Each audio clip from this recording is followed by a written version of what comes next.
Hi friends, நேற்று வெளியான பீகார் சட்டமன்ற தேர்தல் முடிவு தான் இன்னைக்கு ஹார்ட் ஆஃப் த டாபிக்காக சோசியல் மீடியாவில் பயங்கரமாக வைரல் ஆகிட்டு வருது. அதுவும் குறிப்பாக தமிழ்நாட்டோட சில அரசியல் தலைவருக்கு லைட்டாக ஒரு மைல்டு அட்டாக்கே கொடுத்துருக்குன்னு சொல்லலாம், பயத்தை கொடுத்துருக்கு. ஏன்னா பாஜக கூட்டணி அமோக வெற்றி பெற்றிருக்கு, காங்கிரஸ் கூட்டணி படுதோல்வி அடைஞ்சிருக்கு. அதாவது 10% கூட சொல்ல முடியாது, கீழே போயிருக்கு. பிரசாந்த் கிஷோர் புதுசாக கட்சி ஆரம்பித்து அனைத்து தொகுதிகளிலும் டெபாசிட் கூட வாங்காமல் வாஸ் அவுட் ஆயிருக்காரு. ஸோ இப்போ இப்படி வந்து பார்த்தீங்கன்னா யாருக்கு பாடத்தை கொடுத்துருக்குன்னு ஊருக்கே தெரியுது.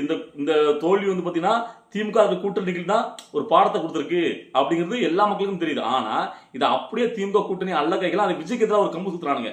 என்ன கேட்டிங்கன்னா, பிரசாந்த் கிஷோர் பார்த்தல புதுசாக ஒரு கட்சி ஆரம்பிச்சு அவர் தேர்தல் பிரச்சாரம் பண்ணும்போது மக்கள் கூட்டம் எப்படிலாம் வச்சு பார்த்தல. ஆனால் இப்போ வாஸ் அவுட்டு, டெபாசிட் கூட வாங்கலை. இதே நிலைமை தான் இங்க தமிழ்நாட்டில் விஜய்க்கு வரப்போகுது. நீங்க தான் வியூ அமைப்பில் பிரசாந்த் கிஷோர் கூட்டு வந்தீங்க, ஜானாரதி இப்படிலாம் வச்சு பண்றீங்க, நீங்க இதே நிலைமை தான் உங்களுக்கும் அப்படிங்கிறத ரொம்ப வந்து பாத்தீங்கன்னா கடுமையா நெகட்டிவா இதை வந்து வச்சுக்கிட்டு ஒரு கம்பு சுத்திட்டு இருக்கானுங்க அந்த எல்லாம் கைகள்லாம். ஸோ அவங்களுக்குலாம் ஒரு செருப்ப சாணியில் நமக்கு அடிக்கணும் அப்படின்னு இந்த பதிலடி. அதாவது டே வெண்ணைகளா, பிரசாந்த் கிஷோரும் விஜயும் ஒன்னாடா? ஏண்டா, பிரசாந்த் கிஷோர்ங்கிறவர் ஒரு தேர்தல் வியூக அமைப்பாளர் தான், அவர் ஒரு பிராண்டு கிடையாது, அவருக்கு மக்கள் சக்தி கிடையாது. அதான் அவரு புரிஞ்சிருக்கணும். அவர் தப்பா கணக்கு போட்டாரு. எல்லாரையும் நம்ம ஜெயிக்க வைக்கிறோமே, நம்ம வீக அமைச்சு நாமளே ஒரு கட்சி ஆரம்பிச்சா நம்ம ஜெயிச்சிடலாம் அப்படின்னு தப்பு கணக்கு போட்டாரு. என்னைக்குமே சாணக்கியம் சத்திரியன் தான். விஜய் அவர்கள் சத்திரியன், அவர் களத்துல போராடுறவர், களத்துல மக்களுக்காக வந்து நின்று இருக்க கட்சி ஆரம்பிச்சுட்டு அவரு ஒரு பிராண்டு. அவரை மக்கள் இத்தனை கோடி பேர் மனசுல அவர் இடம் வச்சிருக்காரு, மக்கள் செல்வாக்கோட இருக்காரு, புரிஞ்சுக்கணும். அவரை வச்சு நீங்க யாரு வேணாலும் பின்னாடி தான் அவருக்கு ஆலோசனை சொல்லலாம். ஆனா அவரை எடுத்துட்டு அந்த இடத்துல வேற யாரு கோடி கோடியா பணம் வச்சிருக்கேன் அதை வச்சு தனியா ஒரு கட்சி ஆரம்பிச்சிருந்தாலும் அவரால் ஜெயிக்க முடியாது. அவருக்கு யாரு தான் வீக அமைப்புல வச்சா ஜெயிக்க முடியாது. எல்லாருமே வீக அமைப்புல போயிட்டு சும்மா இருக்க ஒருத்தர் தூக்கி வச்செல்லாம் போய் கோபுரத்துக்கு ஏற்றி வச்சு அவங்க சீமாக்க முடியாது. நல்லா புரிஞ்சுக்கிடணும். அதுக்குன்னு தனியா மக்கள் சக்தியோட இருக்கக்கூடிய ஒருத்தர் இருக்கணும், மக்கள் மனசுல இடம் பிடிச்சவர். அவருன விஜயவரன சும்மா அவர் வந்து சாதாரண ஒரு ஆள் கிடையாது. இத்தனை ஆண்டு காலமா திரைப்படங்கள் தமிழ் மக்களுக்கு நெருக்கமாகி மனசுல இடம் பிடிச்சு இன்னைக்கு இந்த மக்கள் படையோட நிற்காரு. ஸோ அவர் தான் பிராண்டு. அவரை தவிர்த்துட்டு நீங்க வேற யாருமே ஜெயிக்க முடியாது. புரியுதில்ல? அதாவது ரெண்டு பேருக்கும் டிஃப்ரெண்ட் புரியுதில்ல? அதாவது விஜய்ங்கிறதுக்கு ஆசைட்டான், விஜயை வச்சுதான் எல்லாமே. ஆளுநர் விஜய் தான், விஜய்ங்கிற பிராண்டு தான். அவர் அழகா சொல்லியிருப்பாரு, மதுரை கிழக்கு விஜய், மதுரை வடக்கு, முழுக்க விஜய் கட்சி விஜய் தான் அங்க எல்லாமே. விஜய் அந்த முகம், விஜய்ங்கிற மூஞ்செடுத்து தான் அங்க எல்லாமே ஆளுமையா இருக்கும். புரியுதா? அதை பின்னாடி இருந்து ஆள் சொல்றதுக்கு 1000 பேர் வரலாம். அதுக்காக விஜயும் நீ பிரசங்க எப்படி ஒன்னா சேர்க்க முடியும்? புரியல எனக்கு. நீ சொல்றபடி கேட்டா கூட விஜய் அவர்கள் ஏதாவது பார்த்தீங்கன்னா பீகாருக்கு போயிட்டு பிரசாந்த் கிஷோருக்காக தேர்தல் பிரச்சாரம்லாம் பண்ணி அவங்க வாஸ் அவுட் ஆன மாதிரிலாம் அப்படி எந்த காலத்திலையும் விஜய் செய்ய மாட்டாரு. ஏன்னா பீகார் மக்களுக்கும் விஜய்க்கும் தொடர்பு அவ்வளோ கிடையாது. அதாவது விஜய் அவர்கள் தமிழ்நாட்டு மக்கள் நம்பி வந்திருக்காரு, தமிழ்நாட்டு மக்கள் மனசுல தான் பயங்கரமா அவர் வந்து பார்த்தீங்கன்னா இடம் வச்சிருக்காரு. நல்லா புரிஞ்சுக்கிடணும். உங்க தலைவர் இருக்காருல்ல, முதலமைச்சர் மு க ஸ்டாலின் அவரை தான் காங்கிரஸ் கூட்டணிக்காக இங்கிருந்து அங்க போய் பிரச்சாரம் மேற்கொண்டார். எனக்கு தெரிஞ்சு அதுதான் காரணம் நினைக்கிறேன் படுதோல்வி அடைய இருக்கு. இல்லைனாலும் அவங்க தோல்வி தான் அடைச்சிருப்பாங்க. காங்கிரஸ் எல்லாம் இனிமே அவ்வளவுதான், அதெல்லாம் செல்ஃப் எடுக்காருன்னு வச்சுருங்களேன். இது ஒரு காரணம் படுதோல்விக்கு. ஏன்னு கேட்டீங்கன்னா பிஜேபி தான் பிடிச்சிக்கிட்டு பார்த்தல, காங்கிரஸ் யாரை கூட்டு வரோம் பார்த்தல, இவங்க உங்களை என்னென்னலாம் பண்ணிருக்காங்க பார்த்தல, நீங்க இங்க இருந்து தமிழ்நாட்டுக்கு போனீங்கன்னா வேலைவாய்ப்புக்காக போனீங்கன்னா உங்களை எந்த மாதிரி அசிங்கம் மாட்டுறாங்க, கீழ்த்தர மாட்டுறாங்க அப்படின்னு சொல்லி அதை வந்து வலுவா வச்சு அவனுக்குலாம் அதை ரோசம் பொத்துட்டு வந்து குத்திட்டானுங்க, முடிஞ்சு போச்சு. ஸோ புரிஞ்சுக்கணும். இதுல சில அல்லக்கையில் வந்து பார்த்தீங்கன்னா எஸ்ஐஆர் தான் காரணம். அடேங்கப்பா, இது காலங்காலம் ஒன்று எப்படி தெரியுமா? இது வந்து கேவலமான ஒரு மனநிலை. நாம ஜெயிச்சிட்டோம் அப்படின்னா மக்கள் தீர்ப்பு, மகேசன் தீர்ப்புன்னு ஏத்துக்கிறதும், தோத்து போயிட்டா தேர்தல் ஆணையம் வந்து பார்த்தீங்கன்னா விலைக்கு போயிட்டாங்க, காசு கொடுத்து ஓட்டு போட்டாங்க, அந்த எலக்ட்ரானிக் பெட்டிக்கே திருடிட்டாங்க, அதுல வந்து பார்த்தீங்கன்னா ஏதோ திருமுழு பண்ணிட்டாங்க, அதாவது எங்களுக்கு ஓட்டு போட்டா அது அவங்களுக்கு போதான், இப்படிலாம் கம்பு சுத்துறது என்ன மாதிரி மனநிலை? ஜெயிச்சா ஒரு மாதிரி மனநிலை, தோத்தவங்களுக்கு ஒரு மாதிரி மனநிலையா? ஆனா ஒண்ணு, இந்த காங்கிரஸ் உடைய தீர்ப்புங்கிறது எல்லாருக்கும் ஒரு பாடத்தை கொடுக்கும். நல்லா புரிஞ்சுக்கணும். தமிழை வச்சு கழகத்துக்குமே ஒரு பாடத்தை கொடுக்கும். இதுல இருந்து தமிழை வச்சு கழகம் ஒரு நல்ல விஷயத்த அவங்க படிப்பினை எடுத்துக்கணும்னு நான் கேட்கிறேன். தளபதி விஜய், ஏன்னா யாருக்கும் சொல்லிட்டு இருக்கோம் நம்மளுக்கு காங்கிரஸ் பிடிக்காது வேற, ஏன்னா தமிழ் துரோகி, அதனால காங்கிரஸ் நம்மளுக்கு பிடிக்காது. காங்கிரஸ் தளபதி விஜய் கூட்டம் வைக்காம இருக்குன்னு தான் நான் எப்பயும் நினைச்சிட்டு இருப்பேன். ஆனா அவர் மனநிலை வேற மாதிரி இருக்கலாம், எப்படி வேணா இருக்கலாம், ஓகேவா? நம்மளுக்கு பிடிக்காது, ஓகேவா? சோ ஆனா இதுல வந்து பாத்தீங்கன்னா நீங்க வச்சீங்க அப்படின்னா, நான் இதுக்கு முன்னாடி சொல்லியிருப்பேன் நம்மளுடைய வீடியோக்கள்ல, காங்கிரஸுக்கு தமிழ்நாட்டில் விஜய் கூட சேர்ந்த ஒரு கூட்டணி அமைச்சார் அப்படின்னா அது காங்கிரஸுக்கு பலமா இருக்கும். ஏன்னா அவங்க கீழே இருக்காங்கல்ல, விஜய் அவர்களை வச்சு விஜயோட ஃப்ரேம் வச்சு அவங்க எல்லா இடத்துலயும் வந்துட்டு மேலே வரலாம். ஆனா விஜய் அவர்களுக்கு அதனால ஒரு பிரச்சனை கிடையாது. ஸோ படுதோல்வி தான் கிடைக்கும். ஸோ அதை நான் தெளிவாக சொல்றேன் இந்த இடத்துல. ஸோ காங்கிரஸ்ல கூட்டணி வைக்க கூடாது என்னுடைய நிலைப்பாடு. இதுல இருந்து வேற நீங்க எடுத்துக்கலாம். இது முன்னாடி நம்ம ஆல்ரெடி சொன்னதா, என்னுடைய வீடியோக்கு தொடர்ந்து பார்த்துட்டு உங்களுக்கு புரிஞ்சிருக்கும், ஓகேவா? ஸோ அதுக்கப்புறம் இதனுடைய கண்டினியூட்டியா நான் ஒரு விஷயத்தை நான் பேசணும்னு நினைக்கிறேன். நேத்து விவாத மேடைகள், அதாவது மக்கள் மஞ்சம் அப்படிங்கிற நிகழ்ச்சியில நிறைய பேர் பார்த்துருப்பீங்க.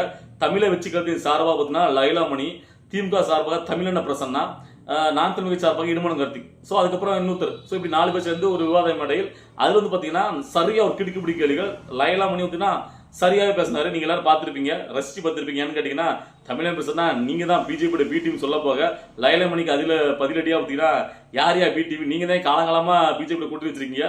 அதாவது உங்களுடைய தலைவர் கருணாநிதிலாம் பார்த்தீங்கன்னா கருணாநிதி ஆசி பிச்ச சின்னம் தாமரை சொல்லிட்டு தெருத்துருவா அப்படி கலந்து ஓட்டுனீங்க, போஸ்ட் ஓட்டுனீங்க, பேசுனீங்க, நீங்க வைக்கிறத கூட்டணியா அப்படின்னு சொல்லி கிட்டுக்குப்பிடி கேள்வி பட்டவொன்னே அதுக்கு பதில் சொல்ல முடியாம அந்த தமிழன் பிரசன்னா அப்படி விழுந்து விழுந்து சிரிச்சு அதை அவர் சிரிக்க பதில் சொல்ல முடியல, அவர் சிரிக்கிற மழுப்புறாரு. ஸோ அதை வந்துட்டு எல்லாரும் சுட்டி கட்டி அது ஒரு நக்கலா போச்சு, பயங்கரம் வயலாச்சு. ஏன்னா பதிலடியே கொடுக்க முடியல அந்த தமிழன் பிரசனைக்கு, அந்த அளவுக்கு ஒரு கிடுக்குப்பிடியா லைலா மணி கொடுத்தாரு. நம்ம வரவேற்றிருந்தோம், அதை பார்த்துருந்தோம். ஸோ அதுலேயே இன்னொரு விஷயம் நடந்துச்சு. அதாவது இடுமோனம் காத்திருக்கா நாம் தெலுங்கு இடுமோனத்து ஒரு கிடுக்குப்பிடியா லைலா மணிட்ட போட்டிருப்பார். அதையும் நம்ம சிந்திக்கணும். ஏன்னு நிறையா சொல்லியிருப்பாரு. அதாவது காங்கிரஸ் வந்து தமிழன் துரோகியா இல்லையான்னு கேட்டிருப்பார். அதுக்கு லைலா மணி தமிழருக்கு யாரெல்லாம் துரோகம் பண்ணாங்களோ அவனா தமிழன் துரோகிப்பார். எங்க கரெக்டாக சொல்லணும், ஈழத்தில் தமிழர் கொல்லப்படும் போது இங்கே ஆட்சியில் இருந்து யாருக்கு? காங்கிரஸ் தான். அப்போ அவங்க தமிழ் துரோகியே இல்லையா அப்படின்னு கேட்கும்போது அவரால் பதில் சொல்ல முடியாமல் திணறாரு. ஏன்னா அதில் இன்னொரு கொஸ்டின் அவர் வைக்காரு. நீங்கள் அப்போனா கொள்கை எதிரி பிஜேபின்னு சொல்கிறீங்க, அப்போ ஏன் நீங்கள் வந்துட்டு காங்கிரஸ் நீங்கள் எதிரி விமர்சிக்கவே இல்லை, அப்போ காங்கிரஸ் கூட்டணி வைக்க போறீங்களா அப்படின்னு கேட்டதுக்கு, அப்படி இல்லை எங்கள் தலைவர் என்ன காங்கிரஸ் கூட்டணி வைக்க போகிறான்னு சொன்னாரா அப்படின்னு கேட்பார். எங்க இல்லைங்க அப்போ உறுதியாக சொல்லி நீங்கள் கூட்டணி வைக்க மாட்டேன்னு சொல்கிறீங்களா, ஆதாரப்பூர்வமா சொல்லுங்கன்னு பாப்பா அப்படின்னு கேட்கும்போது அவரால் பதில் அதில் பேச முடியல. ஏன்னா அதில் நம்மகிட்டயே, ஏன்னா இப்போ நான் எதுக்கு நான் இதெல்லாம் சொல்லிட்டு இருக்கேன்னு கேட்டிங்கன்னா அதில் இன்னொரு விஷயம் இருக்குது. அதான் கேட்டிங்கன்னா இதுக்கு முன்னாடி இதே மாதிரி ஒரு கிடுக்குப்பிடிக்காலியா அந்த இருமன் கருத்து லைலமெண்ட் வச்சிருப்பாப்ல. என்னன்னு கேட்டிங்கன்னா நீங்கள் இவ்வளோக்குள்ளே பேசுறீங்களே, திமுகவுக்கு உங்கள் தலைவர் தான் போன சட்டமன்ற தேர்தலில் ஓட்டு போட்டிருக்காரு அப்படிங்கிறது. எங்க ஓட்டு போட்டு எங்கள் தலைவர் சொன்னாரா அப்படின்னு கேட்டதுக்கு, எங்க ஆதவ சொல்கிறார், ஆதவ சொன்னா அப்படின்னு சொல்லிட்டு உங்களுடைய பொதுக்குழுவில் தலைவர் இருக்கும்போது தானே தேர்தல் மேலே போச்சு எல்லாரும் இப்படி சொல்கிறாரு, என்னங்க நீங்கள் இப்படி சொல்லி கேட்கும்போது அதில் வந்து லைலா மணி திணறாரு. இதெல்லாம் ஏன் நான் சொல்கிறேன்னு கேட்டிங்கன்னா பொதுவாக நம்ம மக்களாக இருந்து நமக்கு இந்த கேள்வி எழணும், ஒவ்வொரு தமிழ் வச்சுக்கிறதுக்காரங்க எழுணும். இப்போ தளபதி விஜய் அவர்கள் அங்கே போயிட்டு இந்த பிரஸ் பீப்புள் சந்திக்க போகிறது கிடையாது, கிடுக்குப்பிடி கேள்விகள் அவர் வந்து மேற்கொள்ள போகிறது கிடையாது, புஷியா இருந்தவரும் போகிறது கிடையாது. ஆதவசம் என்னைக்காவது ஒரு நாள் சந்திப்பார்னு வச்சுக்கலாம், அதை அவர் சொல்றேன்னு சொல்லிட்டு போயிடுவார். ஸோ அப்படி இருக்கும்போது கடனில் உள்ள தமிழை வச்சுக்கிறது செய்தி தொடர்பாளர்கள் கொள்கை புரிஞ்சு இவங்க தான் போயிட்டு விவாதத்தில் அவங்க பங்கு பெறணும், தமிழை வச்சு பங்கு. அப்போ அவங்களுக்கு வந்து பார்த்தீங்கன்னா உறுதியான ஒரு ஸ்டாண்ட் இருக்கணும்ல, அதெல்லாம் அவங்க திணறும் போது அது நம்மளுக்கு ஒரு மாதிரி இருக்கு. எப்படி நம்ம அது லைலா மணி அந்த தமிழ் பிரசன்னா கிட்ட ஒரு கிடுக்குப்பிடியா போடும்போது நம்மளுக்கு சந்தோஷம் இருந்துச்சோ, அப்போ இடுமனம் கருத்து கேட்கும்போது இது வந்து நாம் தமிழ் கட்சிக்கு ஆதரவு நிலைப்பாடு கிடையாது, நாம் தமிழ் கட்சிக்கும் ஒரு கொள்கை நிலைப்பாடு கிடையாது, ஒரு மண்ணங்கடி கிடையாது. விஜய் அவர்கள் போட்டா வச்சு தான் தேர்தலை பிரச்சாரம் பண்ணீங்க அப்படின்னு சொல்லிட்டு கிடுக்குப்பிடி வழியா லைலா மணி போட்டாரு, அது வேற.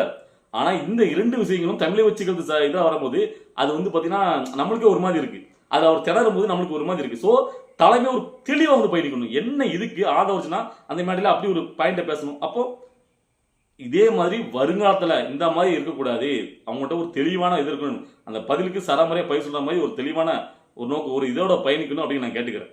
ஸோ இதுல இருந்து இப்போ இந்த பீகார் தேர்தல் அதுல இருந்து ஒரு பாடத்தை நீங்க எடுத்துக்கிட்டாலும் சரி, இப்போ இந்த விவாத மேடையில் பங்கேற்கும் போதும் கடையில் உள்ளவங்க எந்த மாதிரி ஒரு கஷ்டங்கள் அனுபவிக்காங்க, ஸோ மற்றபடி என்ன மாதிரி விமர்சனங்களை தமிழை வச்சுக்கிறது மேலேயும் விஜய் மேலே வச்சாலும் சரி சராடியா பதிலடியா அவங்களால கொடுக்க முடியும் அந்த செய்தி தொடர்பாக கொள்கை பொறுப்பு செயலாளர். ஆனால் இந்த மாதிரி விஷயங்களை வைக்கும் போது அப்பா தப்பு நம்ம நடக்காம நம்ம பார்த்துக்கணும். ஸோ ஏன்னா இப்படி நம்மளுக்கே தோணும் போது அப்போ எதிர்கட்சிகளும் அல்வா மாதிரி கிடைச்சோன்னு ஒரு விஷயத்தை செய்யறான். ஸோ நம்ம நேரத்தை இதை பற்றி நம்ம பேசியாச்சுனாலும் நம்ம அதை விட்டுடலாம். ஸோ எனக்கு என்னமோ இந்த பீகார் தேர்தலில் இருந்து தமிழை வச்சுக்களை ஒரு படிப்பினை எடுத்துக்கிட்டு ஒரு பாடமாக எடுத்துக்கிட்டு அவங்க செயல்பட்டால் நல்லா இருக்கும் அப்படிங்கிறது எனக்கு தோணுது. ஸோ உங்களுக்கு எத்தனை பேருக்கு தோணுது அப்படிங்கிறது நீங்களும் தான் முடிவு பண்ணணும். ஸோ 2026 சட்டமன்ற தேர்தல் எப்போ வரும் அப்படின்ட்டு நம்ம பீகார் தேர்தல் முடிவை பார்க்கும்போதே நம்மளுக்கு அவ்வளோ ஒரு ஆர்வமாக இருக்கு. ஏன் இந்த தேர்தலில் இவ்வளோக்குள்ள ஒரு ஆர்வம் நம்மளுக்கு அப்படி கேட்டீங்கன்னா விஜய் தான். விஜய் அவர்கள் புதுசாக ஒரு கட்சி ஆரம்பிச்சுட்டு வந்து ஆளுங்க திமுக எழுதி நிற்கும் போது அவர் எப்படி ஒரு கூட்டணி அமைப்பார், அவரோட கூட்டணி யாரெல்லாம் போவாங்க, ஸோ தேர்தலில் அவர் எவ்வளோக்குள்ள ஜெயிப்பார், ஸோ தேர்தலில் எவ்வளோக்குள்ள அவர் ஜெயிப்பார் அப்படிங்கிறத அந்த ஒரு எதிர்பார்ப்பு தான் நம்மளை வந்து பார்த்தீங்கன்னா இந்த 2026 சட்டமன்ற தேர்தலில் எப்போ ஓட்டு போடலாம், எப்போ ரிசல்ட் வரும், ஸோ அப்படி ஒரு ஆர்வமாக இருக்கு. நம்மளுக்கு மட்டும் இல்லை, எனக்கு தெரிஞ்சு நிறைய லட்சக்கணக்கான மக்கள்கள் வந்து இப்போ ரொம்ப ஆர்வமாக இந்த தேர்தலை எதிர்நோக்கிட்டு இருக்காங்க. ஸோ இந்த வகையில் இப்போ நாளைக்கு எஸ்ஐஆருக்கு எதிராக வந்து பார்த்தீங்கன்னா ஒரு போராட்டம் வேற தமிழை வச்சுக்கள் சார்பாக அந்த பண்ணுறாங்க, ரைட்டு, அதை வந்து தமிழக கட்சி சார்பாக இதை எதிர்க்கணும்.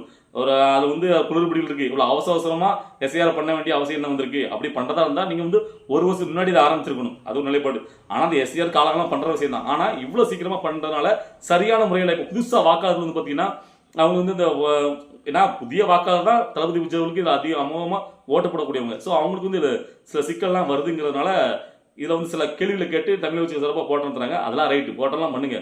ஆனால் களத்தில் திமுக அந்த விண்ணப்ப படிவத்தை கொண்டு ஊர் ஊரா திருத்துறா வீடோட போயிட்டு இருக்கு. தமிழை வச்சு கருத்து சார்பாகவும் தமிழை வச்சு தோழர்கள் போகணும்.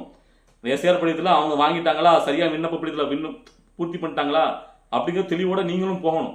இப்போ திமுக படிவத்தில் அவங்களே பார்த்தீங்கன்னா போயிட்டு அவங்களே விண்ணப்பம். ஸோ அது வந்து நாம போட்ட மட்டும் போடணுங்க. ஆனால் களத்தில் போயிருக்காங்கன்னா இது எப்படி அமலுக்கு வந்துட்டு எஸ்ஆர் படிவம் நீங்கள் வந்து எதிர்த்து தடலாம் வாங்க முடியாது, உச்சத்துக்கு தடை கிடையாதுன்னு சொல்லிட்டு. ஸோ அதான் நான் வந்து போனதில் வீடியோ போட்டு நம்முடைய தோழர்கள் நிறைய பேர் போட்டாங்க. ஏன்னா திமுக தான் கையில படிவத்தை எடுத்துட்டு திருத்துறா வீடு வருது, ஆனா தமிழக தோழர் யாருமே வரல. நான் மாதவர தொகுதியில வந்து ஒருத்தர் நம்பர் போட்டிருந்தது.